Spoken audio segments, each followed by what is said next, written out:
님 어서 오세요. 네, 안녕하세요. 한덕수 총리 탄핵 기각 정치권과 법조계에서는 어느 정도 예상이 됐습니다. 어떻게 보셨습니까? 지금 한덕수 총리에 대한 탄핵에 결국 이런 판단이 나오게 되면서 전국이 조금 더 혼란스러워졌다라는 말을 할 수 있을 것 같습니다. 왜냐하면 기각은 예측했지만은 5대 2대 1이라는 결과는 예측하지 못했거든요. 그래서 실제로 헌법재판소 내에서 지난번 이진숙 방통위원장 탄핵이 4대 4로 나온 것과 함께 실제 어느 내부 재판관들 간에 좀 파벌이나 아니면 갈등이 있는 것이 아니냐라는 주장이 조금씩 나오고 있습니다. 지금 말씀하신 대로 이 숫자 만장일치가 되지 않은 이유 헌재에 좀 경론이 좀 있는 것 같아요. 근데 저는 냉정하게 이진숙 방통위원장도 만장일치 기각 그리고 이 한덕수 총리도 만장일치 기각을 예상했는데 오히려 지금 정계선 재판관으로 알려진 하나의 이제 인용 표결이 나온 것에 대해 가지고 이게 무슨 의미냐라는 해석을 지금 보고 있는 거죠. 그래서 저는 웬만하면 헌법재판관들이 이런 사안들에 대해서 논란을 줄이기 위해 가지고 거듭된 숙고를 통해 가지고 의견을 모으려고 할 텐데 그런 과정이 동작하지 않는구나라는 인식을 좀 주는 것 같습니다. 그러면 윤 대통령 탄핵 심판도 만장일치가 좀 어렵지 않겠느냐 하는 분석이 조금 더 우세해지는 것 같습니다. 이번에 각하를 던진 두 분 같은 경우에는 이분들은 이 내용을 심의할 필요도 없지 이거는 절차상의 문제가 있다고 보는 거 아니겠습니까?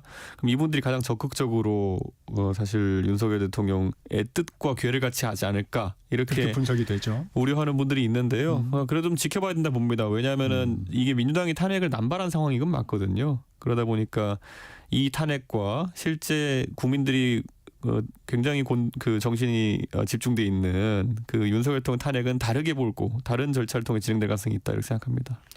심리가 길어지는 이유가 어느 정도 이번 선고를 보면서 이견이 좁혀지지 않는 부분이구나 하는 생각들을 좀 하게 됐습니다. 예. 그런데 아무래도 이 헌법재판소의 평결 과정이라고 하는 것이 우리가 생각하는 것처럼 막 경로를 완전 싸우면서 이렇게 하고 이런 게 아니라 각자의 의견을 하나씩 이야기하고 그 다음 사람이 얘기하고 이런 좀 정적인 형태로 진행된다고 해가지고 이런 의견 교환 과정이 원활하진 않은 것 같습니다.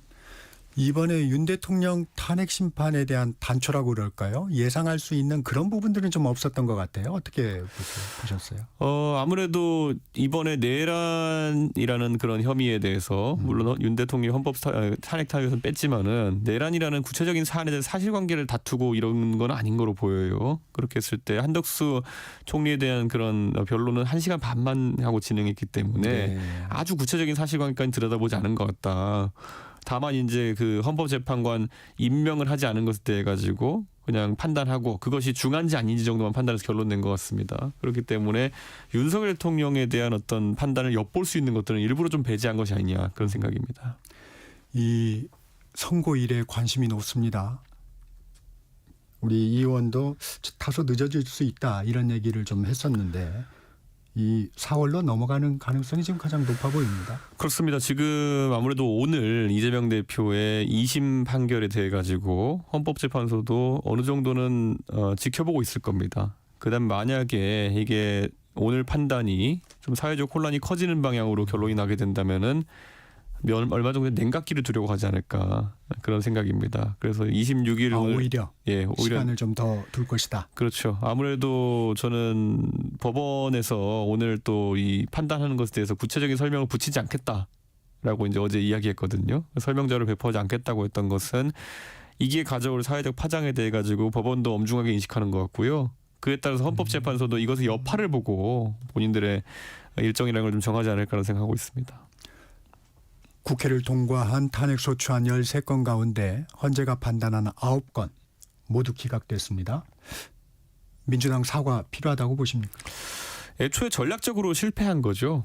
그러니까 이 결국 탄핵이라는 것에 있어서 본인이 주도해가지고 이를 일으킨 건 윤석열 대통령이 자명하고 거기에 이제 민주당이 이 속도, 이 탄핵 추진이나 여러 가지 과정을 빨리 하겠다고 사실상의 나머지 사람들은 겁박한 거나 마찬가지거든요. 탄핵을 통해 가지고 빨리 절차 진행 안 하면 탄핵한다. 뭐 이런 식으로 간 건데 그러다 보니까 저도 처음부터 지적했지만은 헌법재판소가 아무리 가장 중차대한 윤석열 대통령 건을 먼저 진행한다 하더라도 일 자체가 많이 쌓여 있고 원래 선입 선출이라는 이 원칙 자체가 적용이 된다면은 이건 오히려 본건인 윤석열 대통령의 탄핵을 늦추는 상황이 될 수 있다. 그런데 민주당에서 그거 안 듣고 이제 쭉 진행했다가 이렇게 된 거 아닙니까? 그래서 민주당에서 사과 이전에 본인들 땅을 치고 후회하고 있을 거다라는 생각을 하고 국민들에겐 당연히 죄송한 마음을 가져야죠. 왜냐하면 이 탄핵 소추 한 번씩 할 때마다 국회 법사위에서 변호사를 선임해가지고 그 변호사 비용도 억대로 지출하는 걸로 알고 있고 그리고 무엇보다도 이 탄핵당한 기관장들이 지금 실제로 자기 업무를 못한 거 그렇죠. 아닙니까? 예. 예, 그리고 이 탄핵한 분들이 뭐 그냥 일반적인 분들도 아니고 총리부터 뭐 장관들 뭐 거기다 감사원장 뭐 이런 분들 아닙니까? 국정의 상당 부분을 마미 시켜놓은 거예요. 그래서 저는 거기에서 민주당이 겸허하게 유감 표명을 할 필요가 있다고 생각합니다.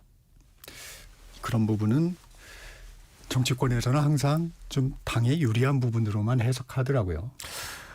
근데 이거는 너무 심했습니다.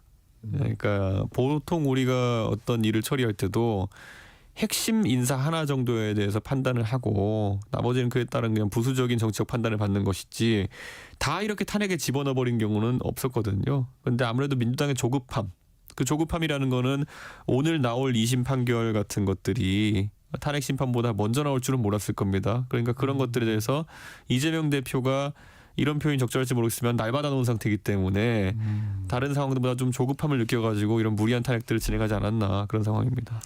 민주당 김민석 의원, 윤석열, 이재명 동시 재거론을 꺼내면서 이 보이지 않는 손이 있지 않느냐 좀 논평할 얘기가 있을까요? 이게 그런데 상식적이라기보다는 자기 지지층에게 결국엔 이런 음모론을 설파하는 의도가 있다 이렇게 보는데요.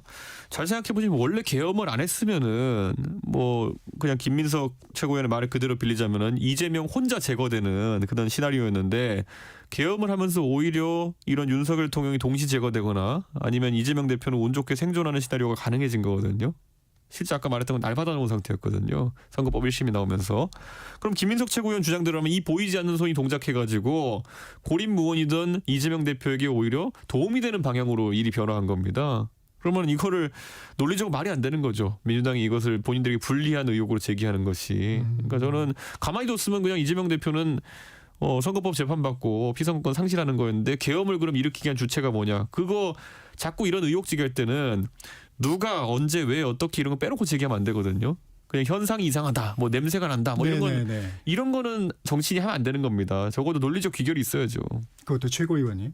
그렇죠. 예전에 부정선거로는 제가 계속 비판하는 것이 도대체 누가 부정선거를 했다는 거냐, 어떤 방식으로 했다는 거냐, 왜 했다는 거냐, 어떻게 했냐 다 빠져 있어요. 그냥 결과를 보니까 의심이 간다, 냄새가 난다 이래가지고 하는 거거든요. 저는 이런 식의 의혹 제기는 정치인이 하면 안 된다 봅니다. 근데 사실 김민석 의원이 예전에 계엄 얘기를 처음 얘기했을 때 우리가 전부 의혹이라고 그랬는데 또 그게 또 사실로 드러나는 부분도 있었지 않습니까? 당연히 그런 취급을 받았던 것이 김민석 의원이 그 예전에 아까 말했던 언제 어디서 누가 어떻게 계엄을 설계하고 있다는 걸 밝히지 않았기 때문에 그렇게 판단할 수밖에 없는 것이고 이번에도 마찬가지입니다. 김민석 의원이 만약에 이런 것에 대해서 중요한 정보나 이런 게 있다고 한다면은 그런 것들을 알아볼 수 있게 같이 공개하면은 다른 판단할 수 있겠죠. 하지만 지금 단계에서는 자기 지지층을 향한 그냥 결집의 메시지다 이렇게 볼 수밖에 없습니다. 한덕수 권한대행이 복귀했는데 탄핵 기각 하루 만에 민주당 박찬대 원내대표 마은혁 헌법재판관 후보자를 임명하지 않으면 파면 사유라며 탄핵을 시사했습니다. 실행 가능한 시나리오인가요? 그러니까 이게 최상목 부총리에 대한 탄핵을 염두에 두고 얘기하는 걸 텐데요. 이게 솔로몬의 우화를 보면은 아이를 반으로 잘라서라도 내가 가져야겠다고 외치는 사람이 아이 어머니일 수는 없는 거거든요. 그러니까 저는 만약에 이것이 최상목 전 대행 이제 부총리를 놓고 얘기하는 것이라면은 이분이 이제 대행도 아니고 이분은 굳이 말하면은 경제부총리입니다. 그럼 대한민국 경제 수장을 이렇게 날리겠다고 협박하는 거는 경제에 대해 가지고 그렇게 심각하게 생각하지 않는다는 생각이거든요. 그러니까 그 솔로몬 우화에서 아이를 진정으로 사랑한다면은 아이를 반으로 갈라라 이런 얘기 못 하는 것처럼 만약에 대한민국 경제나 대한민국의 엄중한 상황에 대해 가지고 책임이 있다고 한다면은 이걸 대한민국 경제를 두동강내겠다 이런 얘기를 선언적으로 하면 안 되는 거다. 만약에 그게 아니라 이게 만약 또 한덕수 신대행에 대해 가지고 네. 또 이런 임명을 걸 압박하면서 지금 또 하고 압박하는 있는. 거라면은 네. 그것도 문제입니다. 탄핵에서 또 풀려나온 분에 대해 가지고 또 탄핵 넣겠다 그랬을 때 국민 여론이 어떻겠습니까? 저는 민주당이 너무 다급한 것 같다. 너무 다급해가지고 지금 뭐 강호의 도리도 없고 지금 이게 실질적인 효과가 있을 것도 아니고요. 한덕수 총리가 그러면은 어이구야 탄핵을 당하지 않기 위해서 저는 그러면은 마은혁 재판관을 임명하기로 했습니다. 이렇게 나올 리도 없거든요. 그런데 실리는 없는데 국정만 마비시키는 그런 상황을 자꾸 유도하는 것이 책임 있는 정당의 모습은 아닌 것 같습니다. 한덕수 권한대행에 대한 탄핵은 실행 가능하지는 않을 거라고 보시는 거죠? 가능이 하지 않을 뿐더러 저는 국민들도 상당히 이제 왜냐하면 윤석열 대통령 탄핵에 대한 탄핵 선고도 결국엔 우리가 4월 18일 그 재판관들 임기가 끝나기 전에 언젠간 나올 것이라고 예상하고 있지 않습니까? 근데 그 며칠을 못 참아서 이렇게 하는 이유는 딱 하나. 이재명 대표의 재판 일정이 시계가 돌아가고 있기 때문이 아니냐. 자꾸 이런 의심 받을 겁니다. 그러니까 우리가 발버둥 치면 발버둥 칠수록 수렁에 들어가는 경우가 있는 것처럼 지금 하는 모든 압박 행위가 이재명 대표가 진짜 조급한가 보다라는 인상을 줄 수밖에 없는 상황입니다. 그런 조급함이 천막당사로 이어지는 건가요? 천막당사는 솔직히 왜 하는 건지는 잘 모르겠습니다. 우리가 탄핵하는 과정에서는 탄핵 표결, 그러니까 윤석열 대통령 탄핵 표결 때까지는 개혁신당도 시급함을 느끼고 빨리 윤석열 대통령의 직무 정지를 시켜야 되니까 적극적으로 동참해서 저희가 빨리 진행한 바가 있습니다만 이게 들어간 순간부터는 최대한 국정 안정을 시키는 의미에서도 이런 뭐 너무나도 과도한 정치적 액션은 좀 자제해야 된다는 것이 저희 개혁신당의 입장이었고 그래 좀 기다리면 되는 건데 당연히 뭐 국민의 입장에서야 자기 지지층 긁어 모은다고 네. 한남동 앞에 시위하고 뭐 여기저기서 집회하고 이런 거였지만은 오히려 탄핵 결과에 대해 가지고 느긋하게 기다리면서 이제 범야권에서는 오히려 탄핵을 기정사실화하기 위해 가지고는 윤석열 대통령이 탄핵된 걸 상정하고 그 이후의 절차들을 하나씩 하면 되는 거였거든요. 근데 너무 이 결과에 집착하면서 지금 민주당은 좀 진퇴양난의 상황에 빠진 게 아닌가 그런 생각합니다. 지지층을 결집하기 위해서 하는 행위는 아닐까요? 결집하는 거는 좋은데요. 지금 많은 사람들이 이제 이재명이라는 지도자의 그 불안 심리를 이제 파악하기 시작한 겁니다. 예, 오늘 이제 재판 결과에 따라서 이게 하나의 분수령이 될 텐데요. 만약에 오늘 2심 결과가 또다시 이재명 대표가 당선 무효에 피선거권 박탈에 해당하는 그런 형을 받게 된다면은 오늘 이후로도 민주당이 하는 모든 그런 장외 집회나 정치적 행동들이 역시나 이재명 대표가 조급해가지고 민주당이 총동원돼가지고 저런 무리수를 두는구나라는 인식이 조금씩 퍼질 겁니다. 예전에도 이재명 대표 앞에서는 본인이 뭐 재판이라는 걸 협조하겠다 이러면서도 계속 법원에는 뭐 헌법재판소의 판단을 받아보자 이런 거 보내고 과거에 체포동의안 때도 보면은 뭐 이런 거 받을 것처럼 했다가 표결 갈 때 굉장히 불안한 모습 보이고 그러니까 이게 반복되고 있거든요. 그러니까 이재명 대표를 지키기 위해 가지고 너무 민주당이 끌려다니는 모습 많이 보입니다. 이 의원 말씀하신 대로 피선거권 상실형이 나올 경우에 네.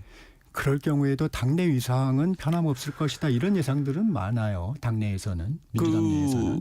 이재명 대표가 사실 그 정도의 위기 상황이 되면은 흔들려야 되는 것이 맞는데 흔들리지 않는 것이 오히려 민주당의 악재가 될 수 있습니다. 왜냐 그만큼 다른 대체제를 키워놓지 않았다는 얘기가 되는 거 아니겠습니까? 사실 이재명 대표가 2심까지 피선거권이 박탈되는 형이 나온다는 것은 대법원은 법률심이고 증인을 다시 이렇게 불러다 물어보고 이런 것도 아니고 언제든지 판단이 나올 수 있는 거거든요. 이게 길어야 3달이라고 하는 것이지 3달 채운다는 보장도 없어요. 그래서 누가 이제 그 대법원에서 실제 선거법 재판의 선고까지 2심 끝나고 얼마 정도씩 걸리냐 평균을 내봤더니만은 73일이라고 합니다. 그러면은 당장 오늘 26일에 이렇게 판단이 나오게 되면은 오늘부터 73일 뒤에는 이재명 대표의 대법원 판단이 나올 수 있는 겁니다. 그럼 생각해 보면은 만약에 탄핵이 윤석열 대통령에 대한 탄핵이 혹자들 예상처럼 한 20일 가까이 또는 15일 가까이 늦춰지는 상황이 생기면은 정확하게 선고의 그 사정권에 들어오게 되는 거거든요. 이재명 대표가. 그럼 이재명 대표가 더 이제 조급해가지고 이런 행동들 할 텐데 참 보기가 좀 안 좋습니다. 이 의원이 보시기에 그럴 경우에 상실형이 나올 경우에 국민 여론은 좀 변화가 있을 걸로 보세요? 국민들 입장에서는 아무래도 이런 아까 말했던 조급한 모습이 자꾸 보이면서 실질적으로 이재명 대표가 지금까지 자신들의 웬만한 뭐 6가지 재판인가 이런 것을 다 웬만한 무죄를 주장하고 자기는 괜찮을 거라고 얘기하지 않았습니까? 그런데 이 결과가 만약에 또다시 당선 무효형이 나오면은 그 피선거 상실형이 나오면은 이재명 대표가 다른 재판 받고 있는 부분에 대해서 자기는 문제없다 하는 것들도 사람들이 의구심을 가지고 볼 겁니다. 저 사람이 자꾸 재판을 지연하고 저런 식으로 빠져나가려고 하는 것은 선거법 재판이 그랬던 것처럼 이게 지금 909일 가까이 지금 2심이 걸렸습니다. 그렇죠. 보통 한 270일 정도 걸린다고 하는데 이 이재명 대표는 그거를 2년 가까이 더 끈 거 아니겠습니까? 그러면은 나머지 재판도 끌고 있는 이유가 뭘까? 아, 무죄를 받을 확률이 적으니까 시간 지연 전술로 버티려고 하는 것이 아니냐. 그러면 지금 적용받는 다른 혐의들이 얼마나 무서운 것들이 많습니까? 대북 송금 같은 거는 굉장히 큰 문제고요. 거기다 위증교사도 다시 한번 2심 판단을 받아봐야 되고요. 이런 것들에 대해 가지고 국민들이 아, 실제 저런 게 있었을 수도 있겠구나. 있을 가능성이 높구나 이렇게 판단하는 순간 이재명 대표의 경쟁력은 많이 떨어질 수밖에 없습니다. 이제 국민들이 관심을 갖고 더 집중해서 볼 수 있을 것이다. 네, 그렇게 그렇습니다. 보시는군요. 네. 이제는 조기 대선 상황을 가정해서 가장 먼저 대선 후보를 선출한 개혁신당의 이준석 대선 후보의 비전을 좀 살펴보겠습니다. 왜 이준석이 차기 지도자로 적합합니까? 이제 대한민국이 두 가지 변화를 좀 겪게 될 거라 봅니다. 그래서 이제는 트럼프 대통령 취임 이후에 국제 정세가 복잡하지 않습니까? 근데 적어도 이제 국내용 지도자는 대한민국을 이끌기 어렵다 이렇게 봅니다. 글로벌 환경을 잘 알고 그들과 소통할 줄 알고 협상할 줄 알고 때로는 토론할 줄 아는 그런 지도자가 국제 무대에 나서야지 대한민국의 위상이 올라갈 수 있다 이런 판단하고요. 그리고 실리도 취할 수 있다 이런 생각합니다. 한편으로는 이제 국제사회에서 각국이 경쟁하는 무기는 이제 총성 없는 전쟁이면서 한편으로는 과학기술 패권 경쟁이 일어날 겁니다. 그러면 적어도 과학기술에 대해 가지고 상당한 이해를 가지고 있고 이공학적인 마인드를 가지고 국가의 여러 가지 판단을 할 수 있는 그런 지도자가 필요한데요. 공교롭게도 제가 사실 해외에서 공부한 경험도 네. 있고 지금까지도 해외 인물들과 교류하고 있고 한편으로는 제가 또 이공계 출신이기 때문에 이런 트렌드에 맞춰갈 수 있다는 판단을 하고 있습니다. 과학기술, 교육 이 부분이 이준석 후보의 키워드로 볼 수 있을까요? 굉장히 중요합니다. 그리고 이 부분에서 우리가 경쟁을 이끌어 나가지 못한다면은 우리는 2차 산업에서 벗어나지 못하고 결국 제조업 강국 대한민국의 위치에서 벗어나지 못하고 앞으로는 생산 감소 그리고 국가 위상 하락 이런 것들을 경험하게 될 것이거든요. 그래서 저는 상당한 절박감을 가지고 이 변화를 우리가 만들어야 된다 생각하는 게 지난 대선도 그리고 지난 대선 이어진 전국도 계속 법조인들이 주도해온 겁니다. 사실 조국 사태 네. 때부터 그런 일이 한 5년 6년째 지속돼 왔고 그게 대한민국의 경쟁력을 지금 좀먹고 있다 저는 이렇게 보거든요. 사실 누구 감옥 보내고 누구 방탄하고 이런 게 뭐 그리 대한민국 경쟁력에 중요한 일이겠습니까? 그런데 지금 양당의 당 대표나 이런 분들 다 법조인 출신이고 이러다 보니까 맨날 그런 뉴스거리를 만들어내는 겁니다. 저는 훨씬 이것보다 과학기술이나 아니면 생산적인 주제를 다룰 수 있는 그런 지도자가 나타나야 된다고 생각합니다. 그래서 저희가 주목했던 단어가 지난번에 저희 프로그램에 나오셨을 때도 압도적 새로움이라는 예. 말씀을 하셨는데 이 어떻게 하시겠다는 겁니까? 결국에는 캠페인 방식부터 저희는 새롭게 가져가겠다. 많은 분들이 저한테 대선에 출마하게 된다면은 그 비용 문제나 이런 것들을 어떻게 하겠느냐 이렇게 하겠는데요. 제가 지금까지 선거를 뛰면서 전당대회를 예전에 국민의힘에서 뛰었을 때도요. 남들이 뭐 10억씩 쓰고 이럴 때 저는 3천만 원 써가지고 당선된 적이 있습니다. 그리고 그 다음에 동탄 선거나 이런 부분에서도 보면요. 제가 뭐 돈을 많이 들였다 이런 것보다는 각 개별 아파트에 가가지고 영상을 찍어가지고 그들의 니즈를 파악해서 공약을 한다든지 이런 새로운 방법을 통해 가지고 유권자에게 접근했는데요. 이번에도 저는 대한민국 대통령 선거라는 것을 저비용 고효율로 한편으로는 이런 좀 허리허식에 가까운 선거 캠페인이 아니라 실질적으로 공약이나 아니면 정책에 집중하는 캠페인을 할 수 있다고 판단하고 있거든요. 그래서 이런 것들을 새로운 걸 많이 선보이겠다 약속드립니다. 이 조기 대선 상황이 온다면 국민들이 바라보는 이번에 지도자를 뽑을 때 이 시대 정신은 뭐라고 생각합니까? 아까 말씀드린 것처럼 글로벌 환경에 적응할 수 있고 그리고 한편으로는 이제 선진국에서 태어난 세대 또는 선진국에서 교육받은 세대가 선진국 대한민국을 이끌 수 있다라는 생각을 하는 겁니다. 지금까지는 산업화나 민주화의 과정에서 그 세대를 살아온 분들의 역할이 있었다고 한다면은 이제는 대한민국이 국제사회 속에서 위상이 높아지는 상황 속에서 역할도 바뀌는 겁니다. 예전 같으면은 전 세계적인 어떤 규제나 아니면 역할이 있다고 했을 때 대한민국 회피하는 방향으로 보통 많이 갔습니다. 환경 규제나 이런 걸 들여오려고 하면은 대한민국은 거기에서 예외를 적용받길 바랬고요. 이런 분위기가 있었다면은 앞으로는 대한민국도 그런 국제사회의 책무에 대해서 적극적으로 반응하고 대신 국제사회에 그만큼의 영향력을 발휘하고 그를 통해 선도국가로 발돋움하는 그런 변화가 필요한 겁니다. 저는 앞으로 환경, 기후, 거기에 뭐 경제 아니면 지적재산권 이런 문제에서 선진국의 위상을 공고히 하기 위해서는 선진국적 마인드로 교육받고 그렇게 살아온 세대가 지도자의 위치로 가야 된다. 우리나라가 못할 것도 아니고요. 다른 나라들은 이미 그 단계로 간 겁니다. 지금 유럽이나 이런 곳에 새로운 지도자들 나타나는 사람들 보면요. 제가 올해 나이 40이 되는데 사실 40도 그렇게 적은 편이 아니고요. 마크롱 같은 경우도 30대에 이제 대통령이 된 것이고요. 뭐 그 뉴질랜드 야신 총리나 이런 사람도 그렇고 유럽의 어떤 총리나 이런 사람들도 30대부터 오히려 두각을 드러내는 사람이 더 많습니다. 그래서 대한민국도 이 뒤처지지 않으려면은 한 단계 빠르게 변화를 가져와야 된다 봅니다. 이 얘기도 좀 여쭤보겠습니다. 여야가 모처럼 합의해서 국민연금 개혁안에 어떤 첫 발을 띄었다고 할까요? 예. 그런데 연금 계약이라고 비판을 했어요. 냉정한 평가의 이유는 뭔가요? 이번에 이제 모수 조정을 한 것인데 이게 구조 개혁과 모수 조정 두 가지가 있는데 구조 개혁이 훨씬 어려운 겁니다. 그러니까 연금에 대한 개념 자체를 바꿔버리자는 얘기. 왜냐 이거는 우리 출산율 문제가 매우 심각해가지고 역삼각형 이제 인구 구조가 될 거거든요. 지금은 항아리형 비슷하게 되어 있는데 역삼각형이 되면요 말 그대로 이런 겁니다. 지금의 한 20대나 아니면 아직 태어나지 않은 세대쯤 되면은 나중에 한 사람이 그 은퇴 세대 한 네. 3명분의 삶을 책임져야 되는 상황이 올 수도 있어요. 그렇게 되겠죠. 그렇게 되면 지금 이렇게 모수 조정 좀 한다고 해가지고 그때 지속될 수 있는 모델도 아닌 거거든요. 제가 이걸 그래가지고 계산을 저희가 해보니까 지금 사회 초년생 같은 경우에는 생애 주기 동안 한 5천만 원 정도의 연금을 더 불입해야 되는 그런 상황이 되더라고요. 그 나중에 받는 금액은 2천만 원 정도밖에 안 올라가는 겁니다. 생애 주기에서.